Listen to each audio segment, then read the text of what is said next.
Doctor T P Senkumar മുൻ DGP ആണ്. അദ്ദേഹം ഒരു ഫേസ്ബുക്ക് പോസ്റ്റ് ഇടുന്നുണ്ട്. അതിൽ പറയുന്ന കോഴിയും പോലീസ് ക്രിമിനൽ നിയമങ്ങളെന്ന തലക്കെട്ടിൽ പറയുന്ന ചില ഈ പറയുന്ന അന്വേഷണത്തിൽ ലാപ്സസ് പറയുകയാണ്. അദ്ദേഹം പറയുന്നത് ഇങ്ങനെയാണ്: ഒരു ബലാത്സംഗ പരാതി ഇന്ന് ഇമെയിലായി പരാതിക്കാരി സ്റ്റേഷൻ ഹൗസ് ഓഫീസർക്ക് BNSS വകുപ്പ് 173(1) കിട്ടിയിട്ടുണ്ടോ? അപ്രകാരം കിട്ടിയിട്ടുണ്ടെങ്കിൽ മൂന്നാം ദിനം പരാതിക്കാരെ വിളിച്ചു വരുത്തുന്നതിന് പോലീസ് ഓഫീസർ റിപ്ലൈ മെയിൽ അയച്ചിട്ടുണ്ടോ? റിപ്ലൈ മെയിൽ അയച്ചിട്ടുണ്ടെങ്കിൽ പരാതിക്കാരി സ്റ്റേഷനിൽ ഒന്ന് ഇമെയിൽ ഒപ്പിട്ട് നൽകിയോ? അങ്ങനെ നൽകിയാൽ മാത്രമല്ലേ കേസ് രജിസ്റ്റർ ചെയ്യാൻ കഴിയൂ എന്ന് ചോദിക്കുന്നു.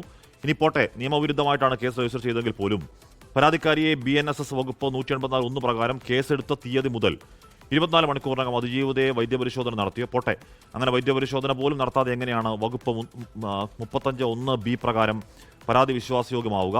അങ്ങനെയാണ് വകുപ്പ് 47(1) പ്രകാരം അറസ്റ്റിന്റെ കാരണം അറിയിക്കാൻ കഴിയുക?